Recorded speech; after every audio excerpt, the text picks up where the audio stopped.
बहुत धन्यवाद, सभी को प्रणाम। परम आदरणीय अग्रज प्रोफेसर पवन कुमार शर्मा जी,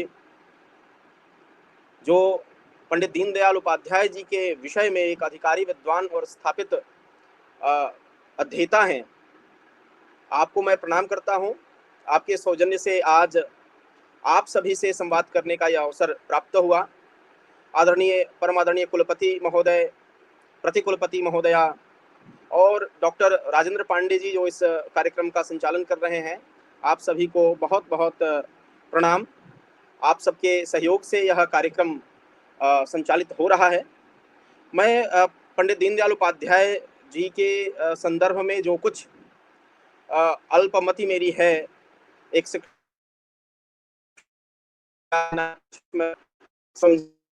है, मैं आपके बीच रखूंगा।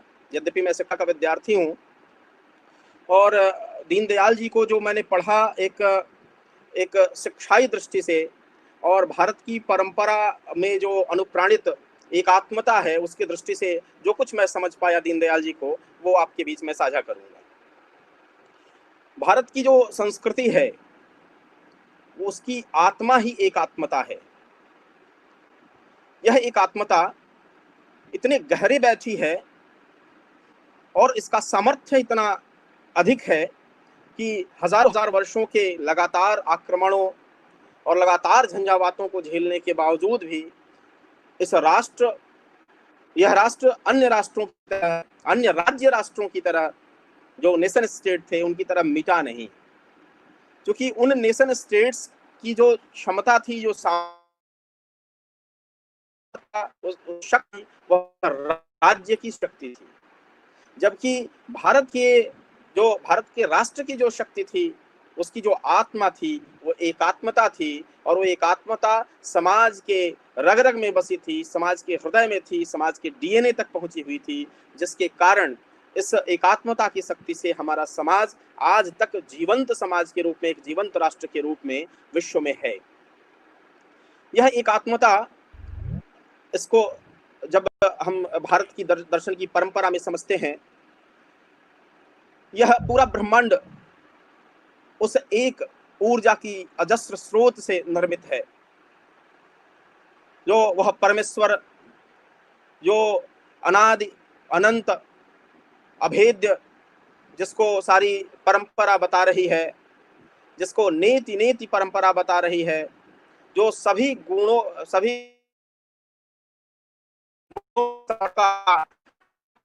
है और सभी सामर्थ्यों और गुणों से परे है, जो अव्यक्त है, जिसकी व्याख्या नहीं की जा सकती, वह निराकार निर्गुण परब्रह्म। और उसका जो साकार स्वरूप, जिसको सारे उपनिषद, भारत की परंपरा के सारे दर्शन, वेद जिसे कई रूपों में स्पष्ट करते हैं, सगुण साकार ब्रह्म के रूप में, जो बीज भूत ईश्वर के रूप में जिसकी व्याख्या होती है।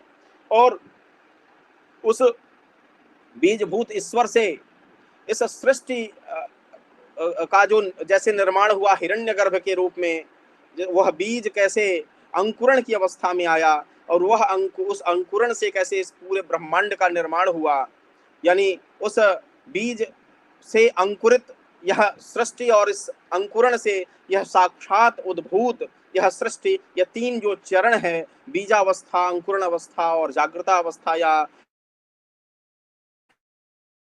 अवस्था, यह तीन अवस्था सृष्टि बनी है, उसका मूल स्रोत वह अजस्र ऊर्जा का स्रोत ही है, जो निर्गुण निराकार पर ब्रह्म है।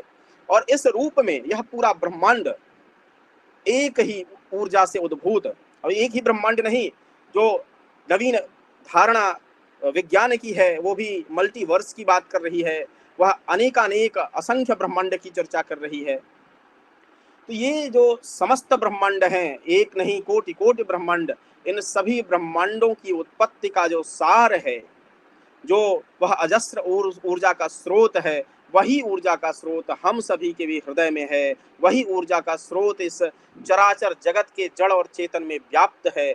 और इस रूप में यह चराचर जगत, जड़ चेतन सहित यह समस्त जगत उसी एक की अभिव्यक्ति है। और यह एकात्मता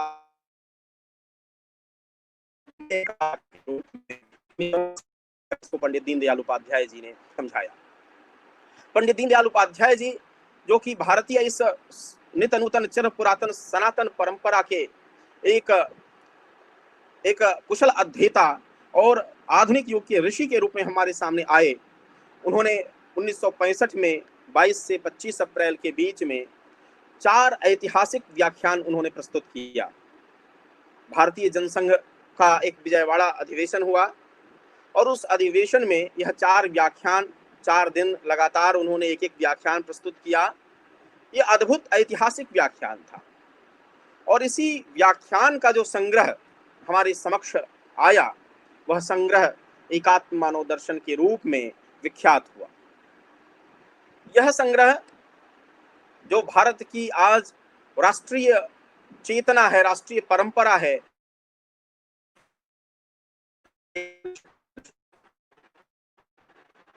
इस दर्शन को समझने के लिए श्रीमद् भगवद गीता का जो उसके 6वें अध्याय का 30वां श्लोक, जब श्री कृष्ण कह रहे हैं कि यो माम पश्यति सर्वत्र सर्वम च मयि पश्यति, जो सभी को जो मुझ में सबको देखता है और सब में मुझको देखता है, उसकी जो चेतना है, उसका जो ज्ञान है, वही ज्ञान सत्य ज्ञान है। यह जो एक श्रीमद् भगवद गीता का विचार है, जो जिसको 18वें अध्याय में श्री कृष्ण कह रहे हैं कि सर्वभूतेषु येनैकं भावमव्ययमक्षते अविभक्तं विभक्तेषु तज् ज्ञानं विद्धि सात्विकम्। यानी सात्विक ज्ञान, सत्य ज्ञान, ऋत ज्ञान, ऋत है क्या? तो जो सभी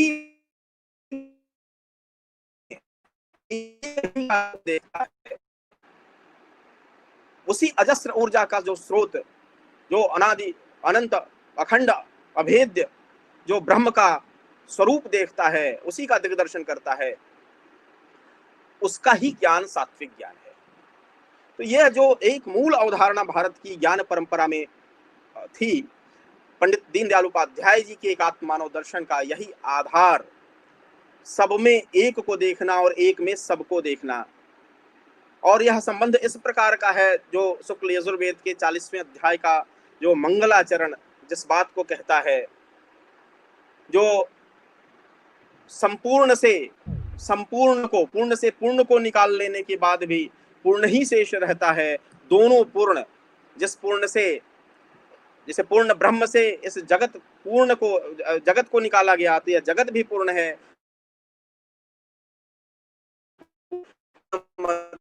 पूर्णात् पूर्णमुदच्यते पूर्णस्य पूर्णमादाय पूर्णमेवावशिष्यते। यह जो संकल्पना, जिसकी स्थापना शुक्ल यजुर्वेद कर रहा है, यह मूल रूप से एकात्म मानव दर्शन का अधिष्ठान है। एकात्म मानव दर्शन के की विचार का, उसके दर्शन का मूल स्रोत है। यह इस रूप में इसका जो विस्तार है, यह जड़ चेतन तक है। यह संबंध सिर्फ जीवित जगत से ही नहीं है।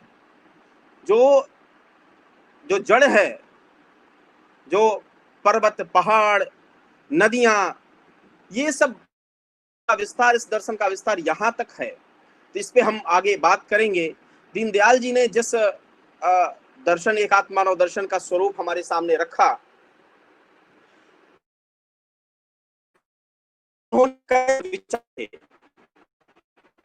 उन्होंने मौजूदा भारत और विश्व, तत्कालीन विश्व में जितने विचार दर्शन चल रहे थे, उन सभी विचार दर्शनों पर भी उन्होंने प्रकाश डाला और कैसे वो विचार दर्शन एक एकांगी मार्ग, जीवन का एकांगी मार्ग हमारे बीच प्रस्तुत करते हैं, इस विषय पर भी उन्होंने प्रकाश डाला। उन्होंने कहा कि वर्तमान समय में 2 प्रकार की विचारधाराएं हमारे सामने दिखती हैं। एक विचारधारा जिसके केंद्र में समाज का हित है, जो समाज को केंद्र में रख के चल रहा है। लेकिन कैसा समाज? वो समाज को भी विभेद, समाज में विभेद स्थापित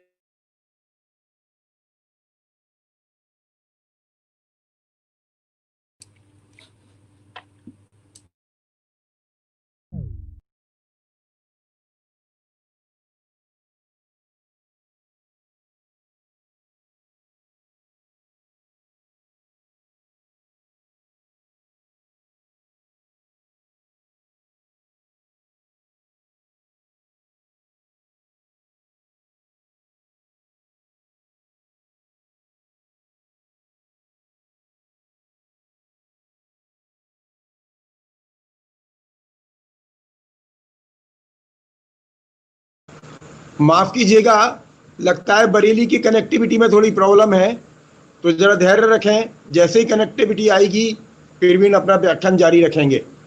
धन्यवाद।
क्या मेरी आवाज पहुंच रही है?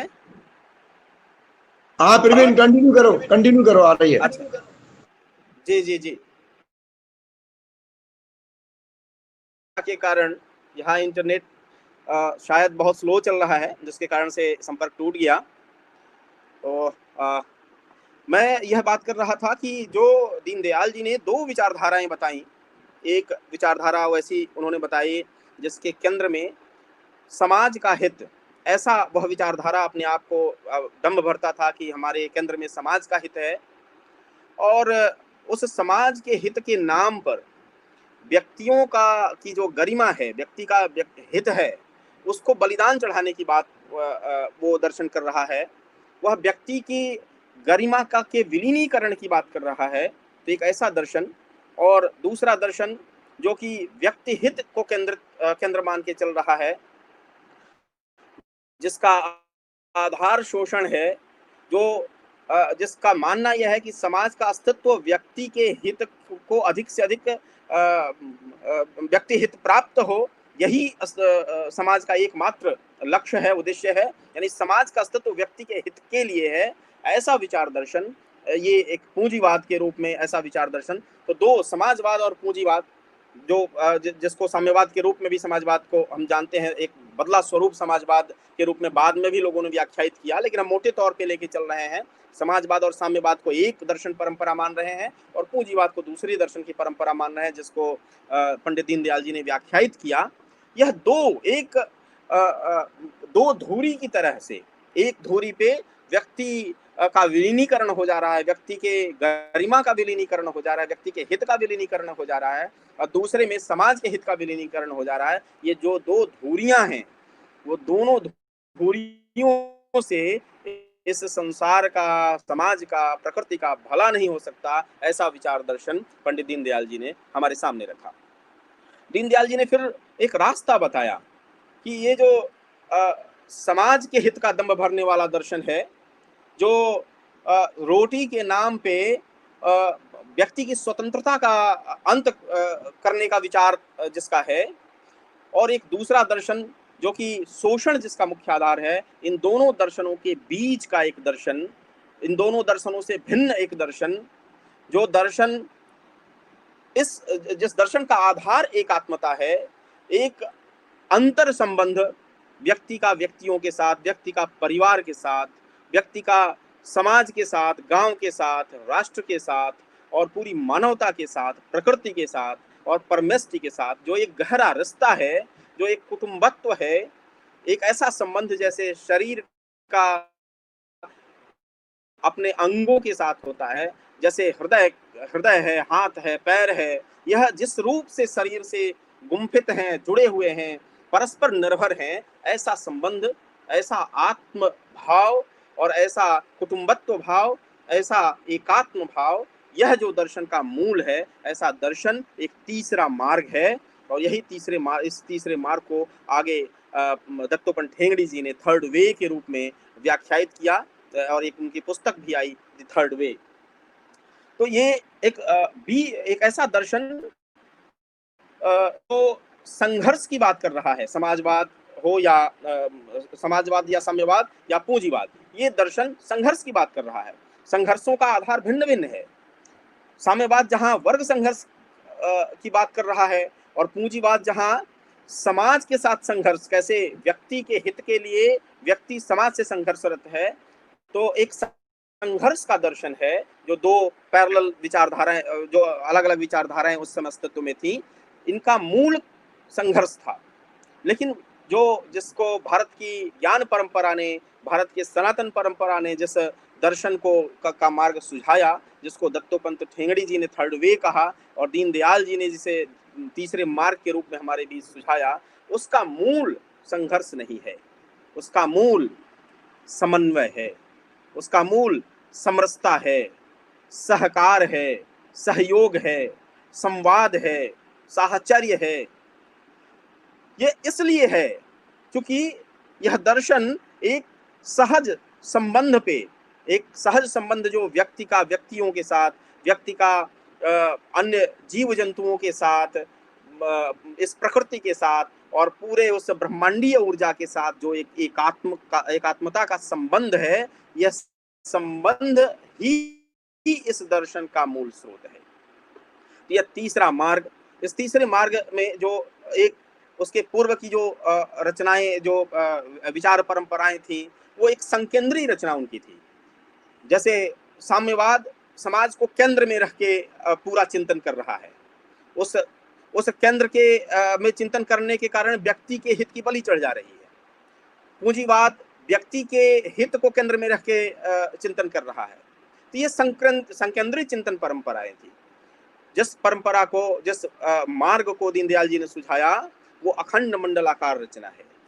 वह एक कुंडलीय रचना है जो शुरू होती है व्यक्ति से, व्यक्ति के हित से कैसे परिवार का हित जुड़ा हुआ है, परिवार के हित से कैसे ग्राम का हित जुड़ा हुआ है, और ग्राम के हित से कैसे समाज का हित जुड़ा हुआ है, राष्ट्र का हित जुड़ा हुआ है, और उससे पूरी मानव जाति का कैसा हित जुड़ा हुआ है, और उसके आधार पे कैसे आगे पूरे प्राणी जगत का हित जुड़ा हुआ है, और फिर यह पूरी सृष्टि का हित कैसे जुड़ा हुआ है।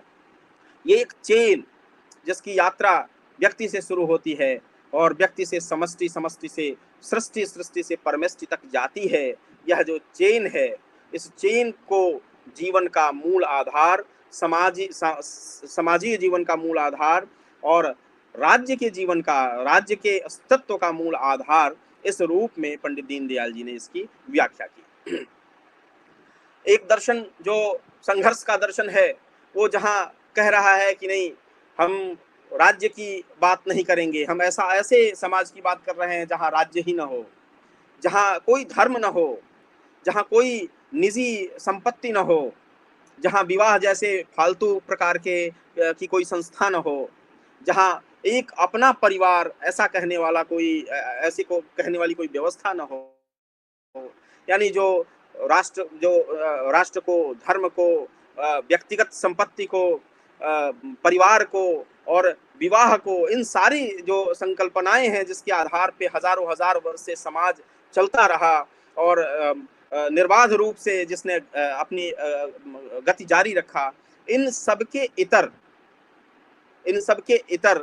जो इन सब के आधार पे जो दर्शन, संघर्ष का दर्शन अपने आप को कह रहा है, इस दर्शन के सापेक्ष एक ऐसे दर्शन को जिसका आधार धर्म है, जिसका आधार सर्व कल्याण है, जिसका आधार व्यक्ति से समाज और समाज से पूरे सृष्टि तक जिसका विस्तार है, ये इस दर्शन की एक प्रतिस्थापना पंडित दीनदयाल जी ने हमारे बीच रखी है। एकात्म मानव दर्शन का जो मूल है, वो मूल धर्म है। और जब मैं धर्म की बात करता हूं, तो यह धर्म पंथ नहीं है, या धर्म से अन्य जो आज पंथ हमारे सामने दिखते हैं उसका यदि आप अर्थ लगाएंगे तो ये भूल होगी। और ये बात दीनदयाल जी कह रहे हैं कि धर्म से आशय पंथ का नहीं लेना चाहिए। धर्म क्या है जिसकी बात महर्षि कणाद कह रहे हैं, यतो अभ्युदय निःश्रेयस संसिद्धि स धर्मः। धर्म वह है जो अभ्युदय और निःश्रेयस को प्रदान करता है। जो अभ्युदय का अर्थ है इस सृष्टि में जीवन जीने के लिए जितनी चीजों की आवश्यकता है, जो इस जीवन यापन जीवन की गति को पार कराने के लिए जो कुछ भी आवश्यक है उसकी प्राप्ति। और निःश्रेयस क्या है? वो अमृतत्व, जिसकी बात ईशावास्योपनिषद कह रहा है। ईशावास्योपनिषद में विद्या और अविद्या की जो चर्चा की जा रही है, विद्याम च नैषद्वेदो भयं सः अविद्ययां मृत्युम तीर्त्वा विद्यया मृतमश्नुते। ये जो बात, और उसके पहले वो कह रहा है उसका ऋषि कि अंधम तमः प्रविशन्ति ये विद्यामुपासते ततो भूय इव ते तमो ये उ विद्यायाम रताः। कि वह अंधे कुएं में गिरते हैं, अंधकार में गिरते हैं, जो सिर्फ अविद्या की उपासना करते हैं, यानी जो सिर्फ इहलोक के जीवन के लिए जो आवश्यक ज्ञान है उसी को अर्जित करते हैं। और वो उससे भी गहरे अंधकार में गिरते हैं जो सिर्फ विद्या की उपासना करते हैं, यानी जो इहलोक को अस्वीकार करके सिर्फ आत्म तत्व में ही रत हैं।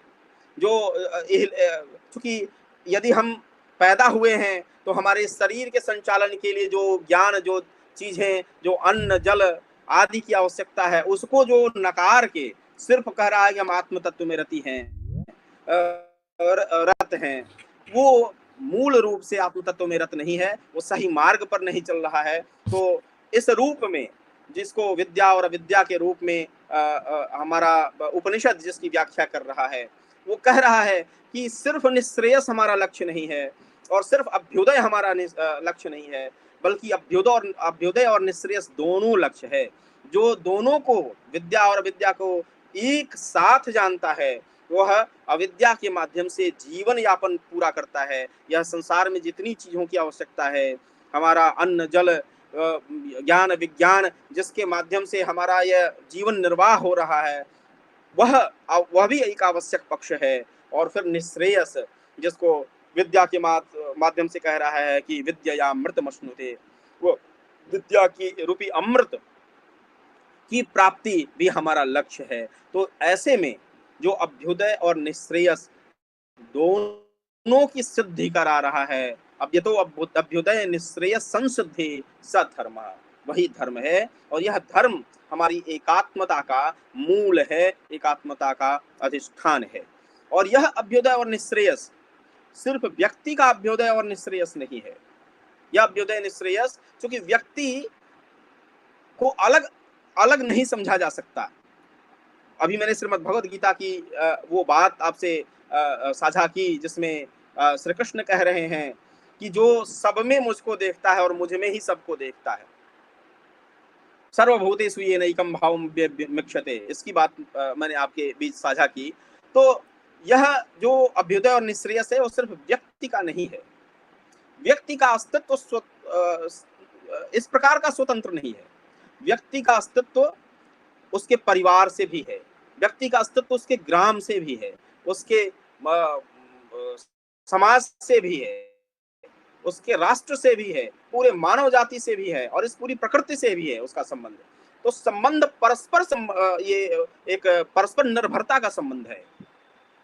दो प्रकार की स्थितियां हैं। एक कहा जाता है सह अस्तित्व, जो जैसे पाश्चात्य दर्शन परंपरा में जब शोषण की इंतहा हो गई, लोग प्राकृतिक संसाधनों का इतना शोषण, इतना दोहन करने लगे कि चीजें समाप्त होने लगी।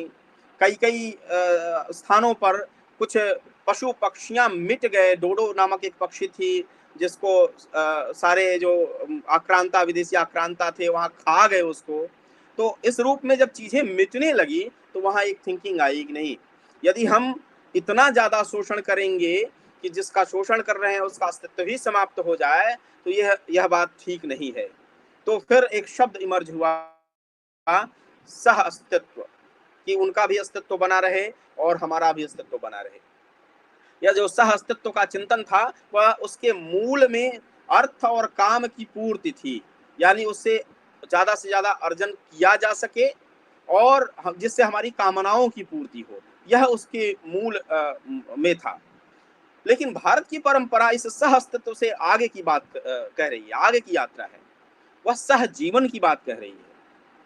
वह कह रही है कि नहीं, दूसरे किसी का अस्तित्व आपके अस्तित्व के लिए नहीं है, यानी यह प्रकृति आपके लिए नहीं है, जिसकी बात ओल्ड टेस्टामेंट कह रहा है।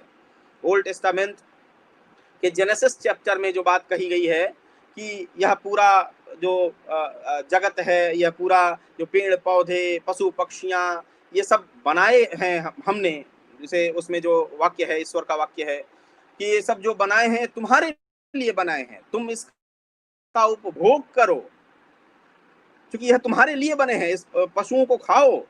इस प्रकार का एक चिंतन धारा है। और दूसरी चिंतन धारा है जो कह रही है कि सर्वभूत हितेरता, सभी प्राणियों के हित में तुम्हारा हित है, जो कह रही है तेन त्यक्तेन भुंजीथा, यह ईशावास्यमिदं सर्वं यत किंच जगत्याम जगत तेन त्यक्तेन भुंजीथा मागर्ता कस्य शुद्धनम। यह पूरा जगत ईश्वर से व्याप्त है और इसमें यह मना नहीं किया गया कि भोग न करें, भूखे रह के मर जाएं, ऐसा भारत की परंपरा ने कहीं नहीं कहा। यदि कहा रहता तो यतो अभ्युदय निःश्रेयस संसिद्धि च धर्मः नहीं कहता।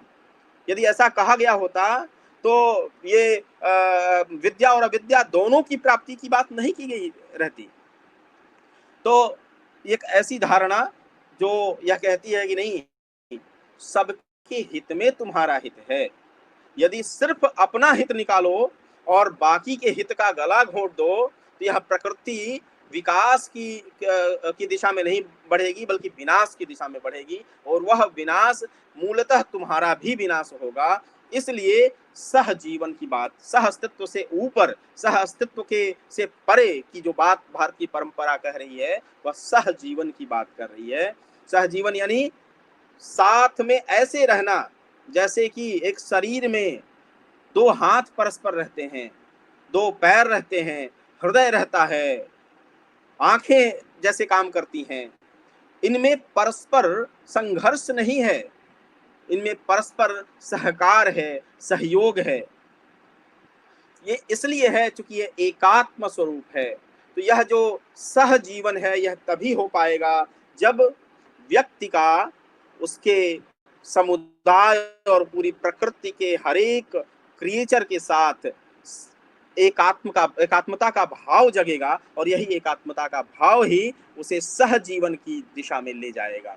तो इसीलिए एकात्मता का जो मूल है वह धर्म है, जबकि जो पैरेलल दर्शन उस समय आए जिसके बारे में दीनदयाल जी कह रहे हैं, उनका जो मूल है वह अर्थ और काम है।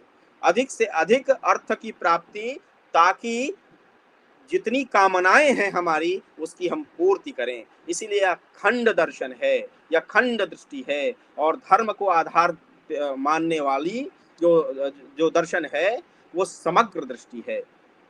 समग्र दृष्टि इसलिए है क्योंकि ये सिर्फ धर्म की बात नहीं कह रहा है, ये धर्मार्थ काम मोक्षाणाम की बात कह रहा है।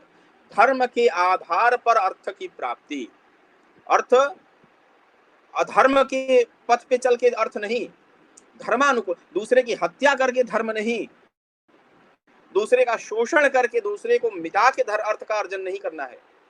धर्म का अनुसरण करते हुए अर्थ की प्राप्ति, और उस अर्थ की प्राप्ति के बाद जो कामनाएं हैं आपकी, वो कामनाएं किस प्रकार की, तो तेन त्यक्तेन भुंजे था, त्याग पूर्वक उन कामनाओं की पूर्ति करनी है। और वो कामनाएं सिर्फ आपकी कामनाएं नहीं है। जैसे एक व्यक्ति है, उस व्यक्ति को खुशी मिलती है यदि उसके संतति को, उसके संतान को कुछ अच्छी चीज मिल जाए, तो संतान की खुशी में उस व्यक्ति की खुशी होती है, उस माँ की खुशी अपने बच्चे की खुशी में होती है। यह सिर्फ एकात्मता का विस्तार उसने किया।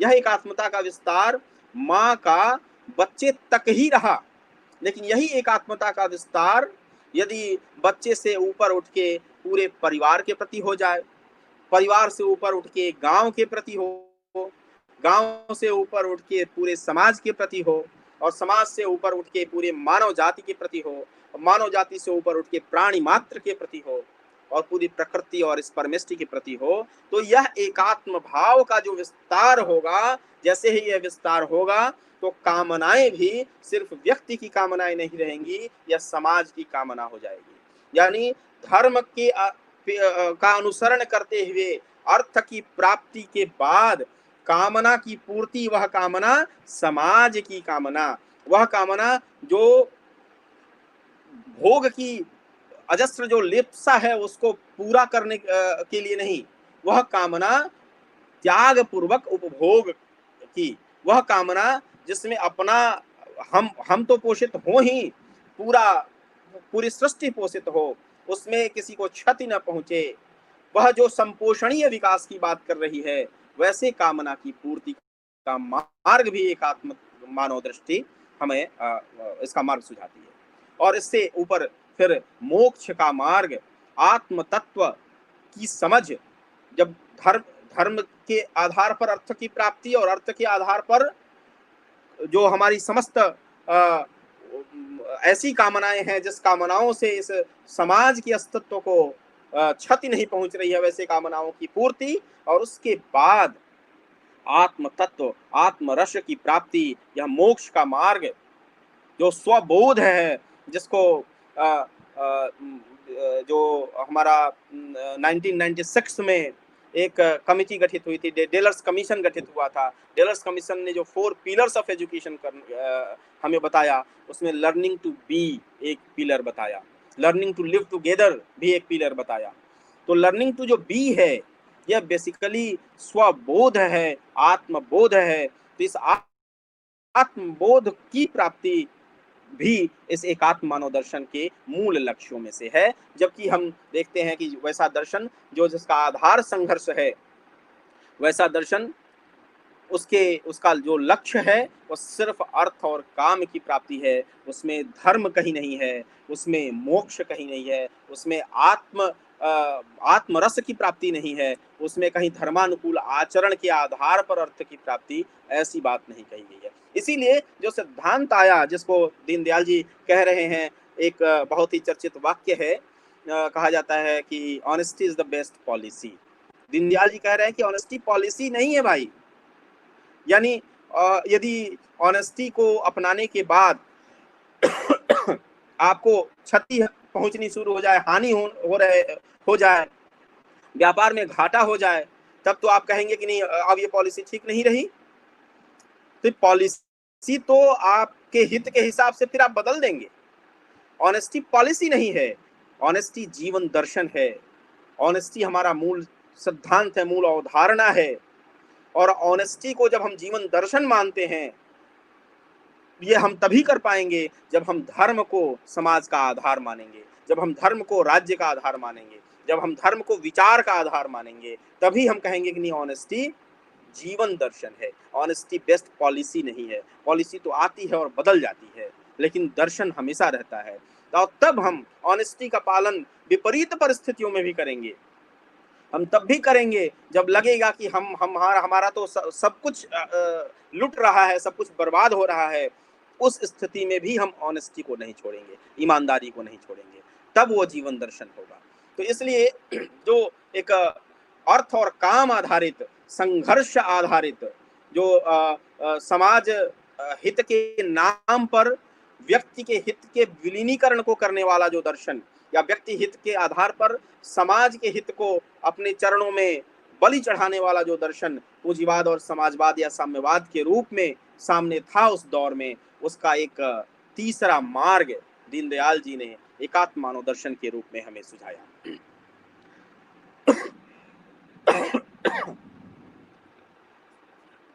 दीनदयाल जी ने आगे कहा कि व्यक्ति और समाज के बीच संघर्ष नहीं है।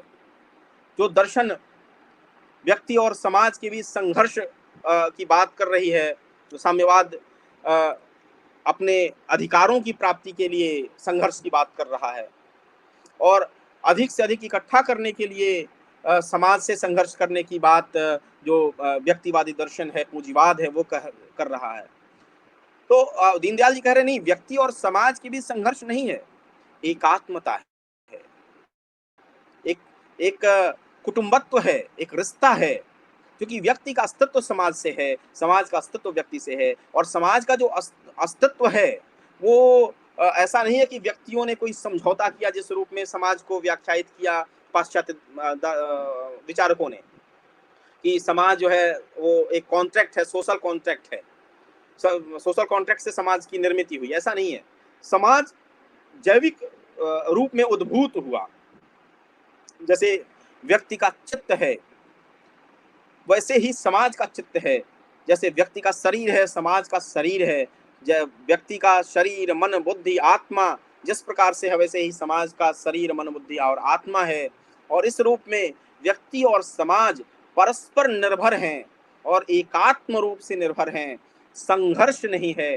तो यह दर्शन एकात्म मानव दर्शन के रूप में पंडित दीनदयाल जी ने हमारे बीच रखा। फिर एक और जो संघर्ष की बात पाश्चात्य शेष दर्शन कर रहे हैं, वो कह रहे हैं कि मानव और प्रकृति में संघर्ष है। इसीलिए एक दर्शन कह रहा है कि नहीं, प्रकृति पर विजय प्राप्त करना है, और वो तरह तरह से प्रकृति के अंदर के खादानों को खोदने से लेके और उसके नदियों नालों को गंदा करने से लेके समुद्रों को प्रदूषित करने से लेके और सारे कार्य वो करता है, क्योंकि उसके मन में क्या भाव है कि यह प्रकृति मानव के लिए है और मानव का यह दायित्व है कि वह प्रकृति पर विजय प्राप्त करे।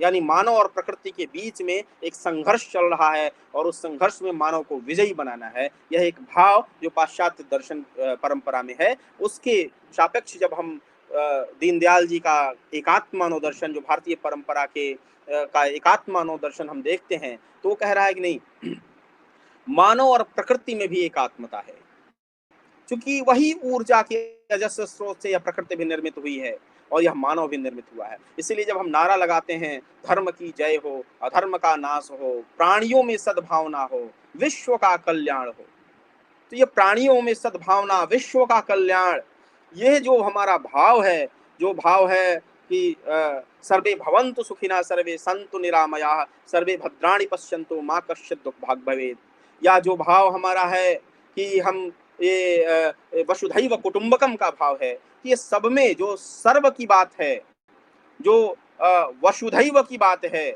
उसमें सिर्फ ये जो प्राणी जगत है वही नहीं है, सिर्फ भूत जगत है वही नहीं है, यह जो जड़ है वो भी है, और कुछ भी ऐसा नहीं है जो जिस रूप में हम जड़ चेतन का बोध करते हैं।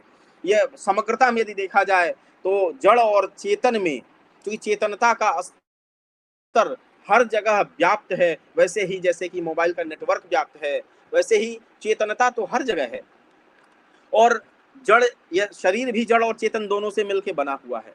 तो जो वह अजस्र ऊर्जा के स्रोत से यह पूरा ब्रह्मांड बना, वह कहीं भी उस चेतनता से हीन नहीं है, यानी कण कण में वह चेतनता व्याप्त है, कण कण में वो ब्रह्म है और कण कण में ब्रह्मांड की शक्ति है।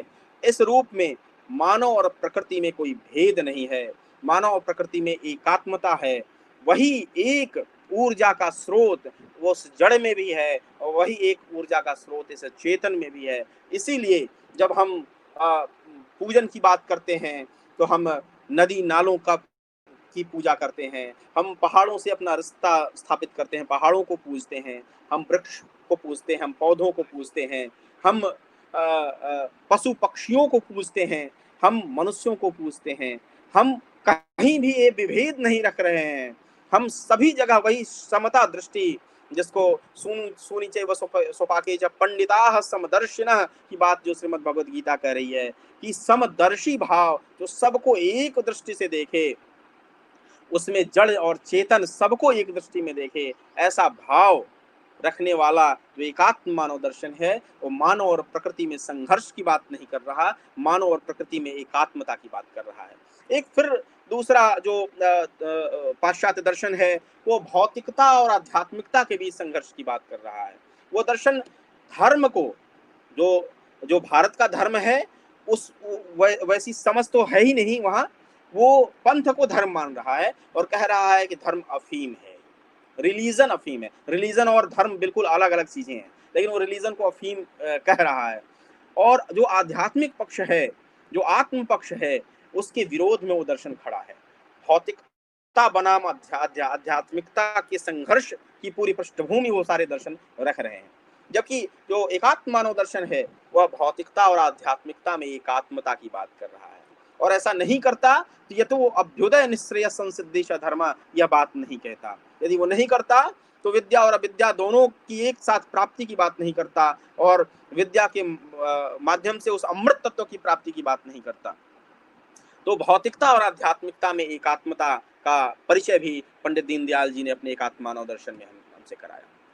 फिर जो शरीर की स्थिति है उसमें जो शरीर के विषय में चिंतन है पाश्चात्य विचार परंपरा का, वो ये मानती है कि शरीर, मन और बुद्धि, बस यही तक उसका चिंतन है, इसी के विकास तक उसके चिंतन की पूर्णाहुति हो रही है। क्योंकि जो भारत का चिंतन है, जो एकात्म मानव दर्शन का चिंतन है, वो शरीर, मन, बुद्धि और आत्मा, इसके सर्वांगीण और सर्वोत्कृष्ट विकास की बात कर रही है।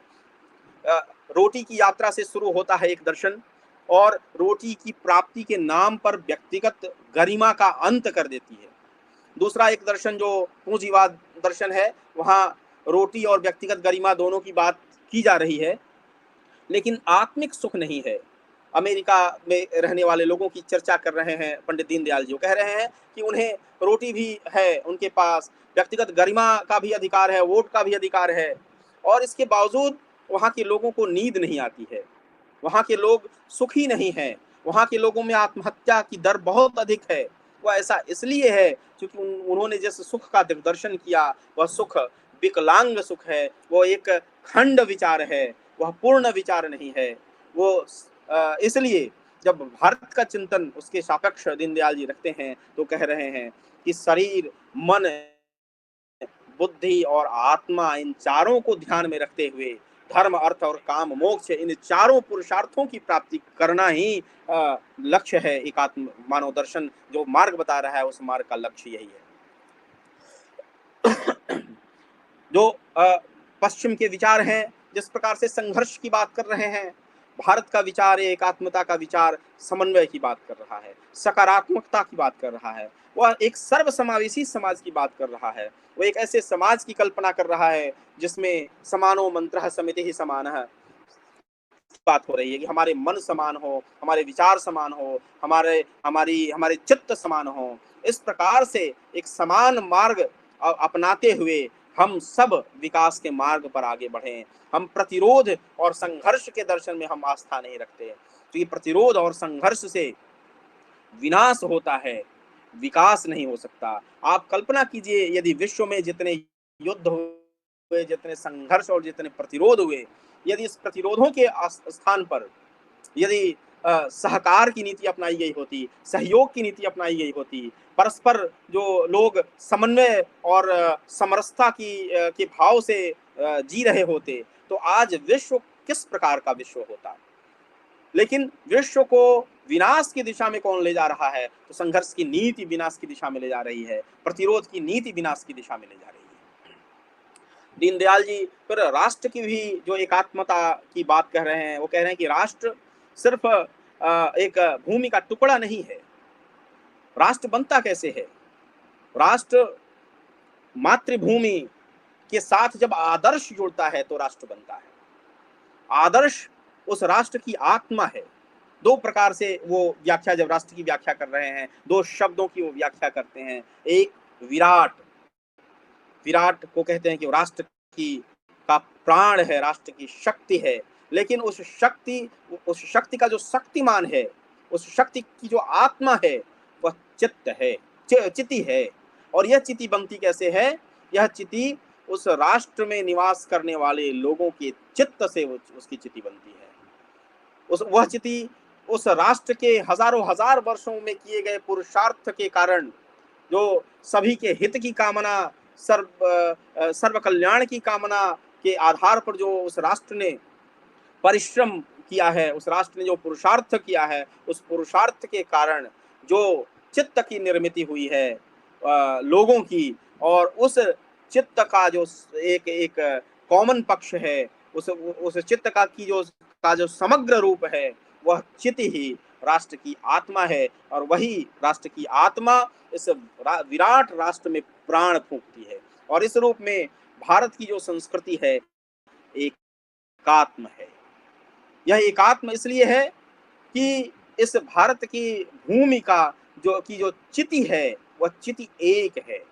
वह चिति दूसरे के हित को बर्बाद करके, दूसरे को कष्ट पहुंचा के, दूसरे की हत्या करके, दूसरे के धर्म को मिटा के अपने विकास की बात नहीं कर रहा है। वह सर्वभूत हिते रताः की बात कर रहा है। वह सभी के हित की कामना कर रहा है। वह सर्वे भवन्तु सुखिनः सर्वे सन्तु निरामयाः की बात कर रहा है। और इसीलिए ये जो संस्कृति है भारत की, वो एकात्म संस्कृति है। ये एकात्म इस प्रकार से है, इसको उदाहरण के माध्यम से दीनदयाल जी समझा रहे हैं कि जैसे बीज को हम बोते हैं और बीज अभिव्यक्त होता है, प्रस्फुटित होता है, अंकुरित होता है, वृक्ष का रूप लेता है, तो उससे जड़ भी बनता है, तना भी बनती है, टहनियाँ भी बनती हैं, फूल भी बनता है, फल भी बनता है, पत्ते भी बनते हैं। तो अब हम कहें कि नहीं, पत्ते और टहनियों में संघर्ष है, इस रूप में हम उस वृक्ष को समझाएंगे, और कि हम उसकी जो एकात्मता है, जिस बीज से जो बीज अपने आप को भिन्न भिन्न रूप में अभिव्यक्त कर रहा है, उस बीज की एकात्मता का बोध हम करके और उसको समझने का प्रयास करेंगे। तो भारत की जो संस्कृति है, वह उसी रूप में एक ही जो चिति है, उसी चिति के, उसी बीज के की विभिन्न अभिव्यक्ति है, और विभिन्न अभिव्यक्ति के रूप में विविध विचार परंपरा, विविध खान पान, विविध बोली भाषा के रूप में ये अभिव्यक्त हुआ इस देश में। और इस देश को जब देखने वाले लोग, जो बाहरी विचार था, जो पर्सपेक्टिव, दो प्रकार की पर्सपेक्टिव होती है, इमिक पर्सपेक्टिव और इटिक पर्सपेक्टिव। तो ये बाहर की पर्सपेक्टिव, इटिक पर्सपेक्टिव है, उस दृष्टि से एक बाहरी व्यक्ति जब इस संस्कृति को देखता है, एक बाहरी व्यक्ति जब इस राष्ट्र को देखता है, तो वो इसे खंड खंड में उसको व्याख्यायित करता है, और उसी बाहरी व्यक्ति के द्वारा व्याख्यायित जो जितने सारे पक्ष थे, उसे ही सत्य मानकर यहाँ के लोगों को भी पढ़ाया समझाया गया। और इसीलिए हम इसे खंड खंड के रूप में, जो मौजूदा पीढ़ी है, उसे खंड खंड के रूप में परसीव किया। लेकिन यह खंड खंड नहीं है, यह उसी एक की विविध अभिव्यक्ति है, एक की ही अभिव्यक्ति है। इस विविधता के मूल में वो एकता है, और इस रूप में भारत की संस्कृति एकात्म है। ये एकात्मता का अर्थ इसीलिए दीनदयाल जी कह रहे हैं कि ये भारत भूखंड नहीं है, भारत माता है। पृथ्वी कोई एक गोला नहीं है, ग्रह नहीं है, पृथ्वी माता है। क्योंकि एक कुटुंबत्व का भाव इस धरती के साथ भी हमारा है, एक कुटुंबत्व का भाव हमारे पेड़ पौधों के साथ, नदी नालों के साथ, इसीलिए हमने नदियों को भी माता कहा, गंगा माता, यमुना माता कहा, वृक्षों के साथ भी हमने अपना रिश्ता स्थापित किया। तो ये सारे पक्ष दीनदयाल जी ने अपने विचार दर्शन में सामने रखे।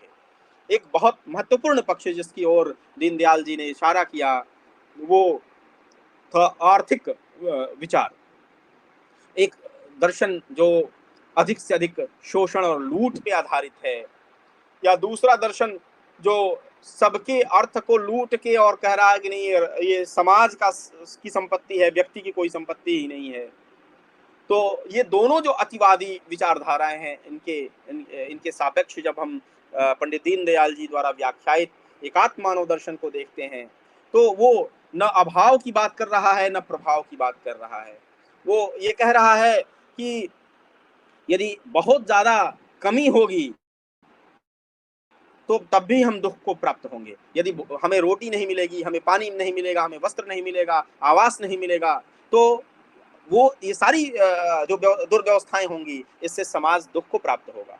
लेकिन जब बहुत ज्यादा अधिकता हो जाए, हमारा पूरा दर्शन ही अर्थ पे आधारित हो जाए, हमारा लक्ष्य ही हो जाए अधिक से अधिक धन इकट्ठा करना, चाहे उसमें कोई बर्बाद होता हो या आबाद होता हो, तो अधिक से अधिक संग्रह करके भी धन का अधिक से अधिक प्रभाव होने के बाद भी हम अतिशय दुख को ही प्राप्त होंगे, क्योंकि व्यवस्था में एक पक्ष के मिटने के बाद की जो स्थिति होगी, जो संकट पैदा होगा, उस संकट का सामना हमें भी करना पड़ेगा। इसीलिए न अभाव हो न प्रभाव हो, एक संतुलित अर्थ दर्शन की बात दीनदयाल जी कर रहे हैं।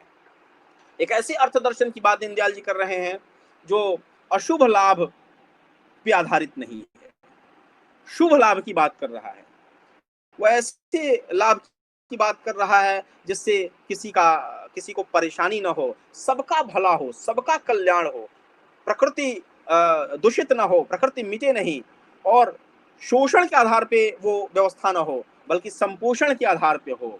आज हम लोग संपोषणीय विकास की अवधारणाओं की चर्चा करते हैं। मूल रूप से यह संपोषणीय विकास भारत की जो ज्ञान परंपरा है, भारत की जो सनातन परंपरा है, जिसकी व्याख्या दीनदयाल जी ने एकात्म मानव दर्शन के रूप में किया, वो मूल रूप से इसी संपोषणीय विचार परंपरा का मूल अधिष्ठान है, मूल बिंदु है, जहाँ से यह कंसेप्ट निकला। और पाश्चात्य दर्शन, आज जो पाश्चात्य जगत है, संपोषणीय विकास की बात कर रहा है।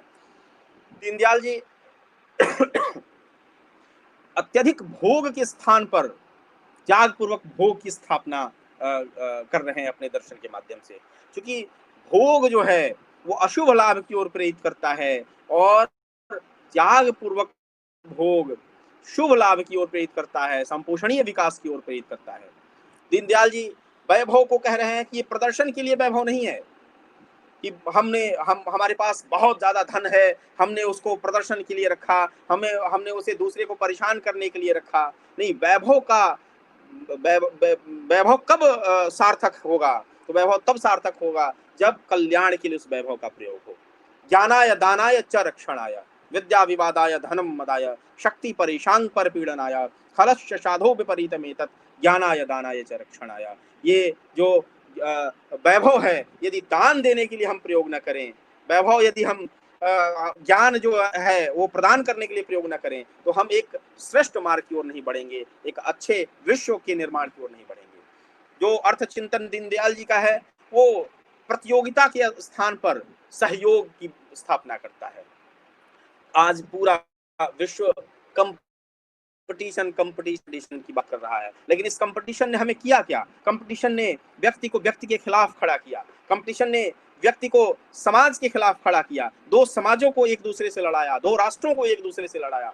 यदि कंपटीशन के आधार पर हम कोऑपरेशन की बात करें, हम परस्पर सहयोग की बात करें, तो निश्चित रूप से एक बेहतर विश्व, एक और बेहतर समाज की हम रचना कर पाएंगे। तो दीनदयाल जी का अर्थ चिंतन बिल्कुल स्पष्ट है कि वह अर्थ चिंतन सर्वभूत हितेरताः का अर्थ चिंतन है, सर्व कल्याण का अर्थ चिंतन है। मुझे लग रहा है फोन आ रहा है, मैं 1 मिनट विराम देता हूँ। हाँ, ओके, ठीक। मुझे संकेत मिला है कि अपनी बात को समेट देना है, खत्म करना है। मैं बस 1-2 मिनट में अपनी बात को समाप्त करता हूँ। 2 बातें मैं कहूँगा। एक तो राष्ट्र का अस्तित्व सिर्फ वहाँ के नागरिकों के कल्याण तक सीमित नहीं है। जो राष्ट्र सिर्फ अपने नागरिकों के कल्याण तक सीमित रहता है, वह सही दिशा में नहीं जा रहा है। लेकिन हम जब बहुत सिंप्लीफाई कर देते हैं, जब नेशन स्टेट की तुलना भारतीय राष्ट्र के साथ करते हैं, नेशन स्टेट अपने नागरिकों के कल्याण से जुड़ा हुआ है, जबकि भारत की जो राष्ट्रीय परंपरा है, राष्ट्रीय चेतना है, वह सभी के कल्याण से जुड़ा हुआ है। तो राष्ट्र का विस्तार, राष्ट्र का मोक्ष, राष्ट्रीय पुरुषार्थ की प्राप्ति तब तक नहीं होगी जब तक यह समाज, यह पूरा विश्व परम वैभव को प्राप्त नहीं होगा। तो जैसे व्यक्ति का मोक्ष होता है, पुरुषार्थ चतुष्टय की प्राप्ति व्यक्ति करता है, वैसे ही समाज का मोक्ष, परम वैभव की प्राप्ति, और वह परम वैभव सिर्फ उसी राष्ट्र के लोगों का परम वैभव नहीं, और पूरी मानवता का परम वैभव। एक ऐसा दृश्य जिसमें प्राणी, जीव जंतु सब आनंद से रहें, नदी नाले सब स्वच्छ रहें, इस पर्यावरण को हम प्रदूषित न करें, बल्कि सब बेहतर ढंग से इस जगत में रहें। ऐसी स्थिति, एक परम वैभव की स्थिति, यह समाज का मोक्ष होगा। यही राष्ट्रीय पुरुषार्थ है। सिर्फ अपने नागरिकों का हित राष्ट्रीय पुरुषार्थ नहीं है, और यह तब इसकी प्राप्ति हो पाएगी, जो दूसरी बात मैं कहना चाह रहा हूं, कि राज्य का आधार धर्म होगा। धर्म राज्य जब तक नहीं होगा तब तक राष्ट्र राज्य होगा तो राष्ट्र के रहने वाले नागरिकों का कल्याण होगा, लेकिन धर्म राज्य होगा तो सबका कल्याण होगा। और इस दीनदयाल जी ने जो ये दर्शन एकात्म मानव दर्शन के रूप में हमें प्रदान किया, वह मूल रूप से धर्म राज्य की स्थापना के लक्ष्य को लेकर चला। और ये दर्शन आज यदि हम अपने